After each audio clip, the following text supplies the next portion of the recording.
Miren Josune Arizondo Kulturako Foru Diputatuak Alfredo Alkainen erakusketa antologikoa aurkeztu du Bilboko Rekalde Aretoan. Aurkezpenean Bernardo Atxaga izan da, idazleak parte hartu baitu Rekalde Aretoak erakusketarako argitaratu duen katalogoan, izan ere Alkaini dedikaturiko poema bat idatzi du. Alfredo Alkainek Rekalde Aretoan aurkezten duen erakusketa honetan Madrileko Casa de Moneda Museoan 2011 urtearen hasieran erakutsi ziren lan gehienak biltzen dira. Egileak 2010 urtean Tomas Francisco Prieto saria jaso zuelako antolatu zen erakusketa hori.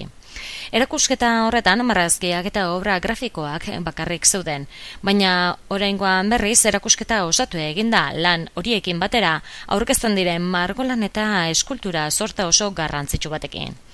Euskadiko bilduma pribatuta museoenak dira 2003 urtean arte plastikoen sari nazionala jaso zuen artistaren lan horiek.